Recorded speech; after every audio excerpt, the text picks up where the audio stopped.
के वंदन।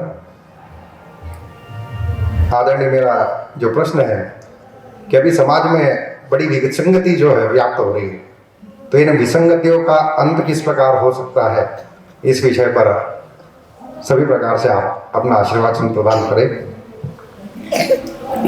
विसंगतियाँ क्या हैं? विसंगतियाँ क्या? धर्म के प्रति अरुचियां जैसे उत्पन्न हो रही है, साथ ही साथ जो अनीति चारों ओर व्याप्त हो रही है, इन विसंगतियों के विषय में ही मैं जानना चाह रहा था। बैठिए। धर्म के स्वरूप को, स्वभाव को, प्रभाव को न समझकर ही विसंगति प्राप्त होती है। अमर कोश के अनुसार, मत्स्य पुराण के अनुसार, महाभारत आदि के अनुसार धर्म जो धारक और उद्धारक होता है उसका नाम धर्म होता है। किसी भी वस्तु की सत्ता और उपयोगिता जिस पर निर्भर करती है उसी का नाम धर्म है। प्यासा व्यक्ति पानी पीने में प्रवृत्त क्यों होता है?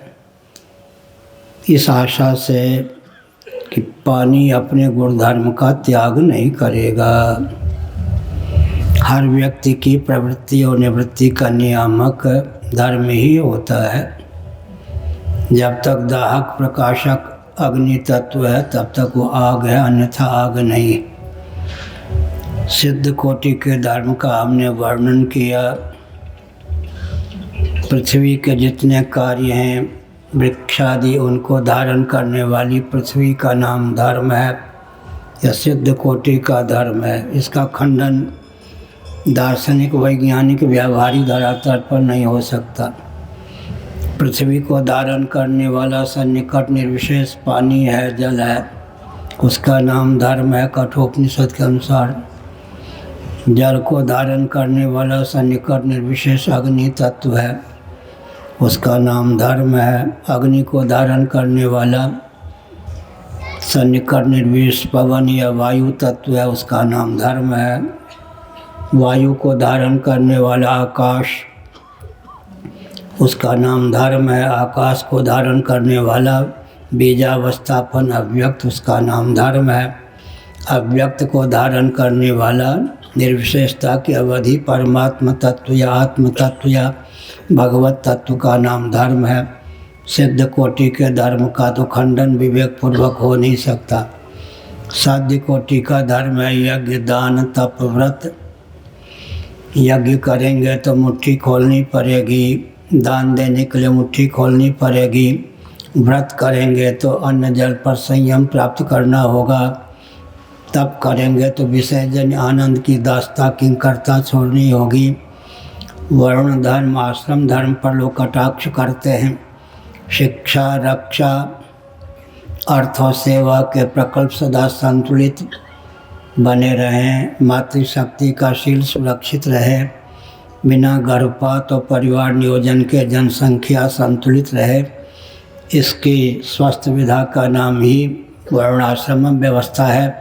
इस रॉकेट, कंप्यूटर, एटम, मोबाइल के युग में भी वर्णाश्रम धर्म की उपयोगिता पूर्ववत है। America, Britain, Germany, Japan, France, जहाँ परंपरा से वर्णाश्रम व्यवस्था विलुप्त है, वहाँ शिक्षा, रक्षा, अर्थ और सेवा के प्रकल्प को क्रियान्वित करने के लिए कृत्रिम ब्राह्मण, क्षत्रिय, वैश्य, शूद्र बनाने की आवश्यकता है। कृत्रिम ब्राह्मण, क्षत्रिय, वैश्य, शूद्र बनाने पर समय का अधिक उपयोग होता है, संपत्ति का अधिक उपयोग होता है, संस्कार का आदान फिर भी नहीं हो पाता। पाँव को कितना भी प्रशिक्षण दें, हाथ या मुख का काम वो नहीं कर सकता, संतुलन बिगड़ जाता है। साध्य कोटि के धर्म का, सिद्ध कोटि के धर्म का भी खंडन विवेक पूर्वक नहीं हो सकता है। स्वयं जानते नहीं, जानकार की मानते नहीं।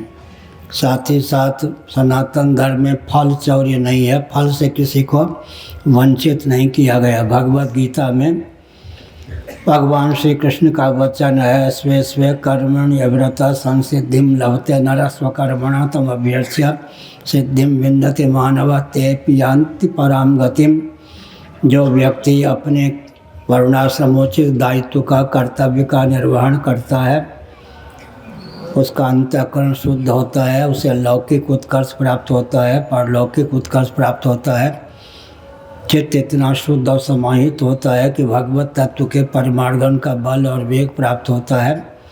किस दृष्टि से धर्म का कोई खंडन कर सकता है? नेत्र अगर अपने गुण धर्म का त्याग कर दे तो अंधा हम रहेंगे, वाक अपने गुण धर्म का त्याग कर दे तो क्या होगा?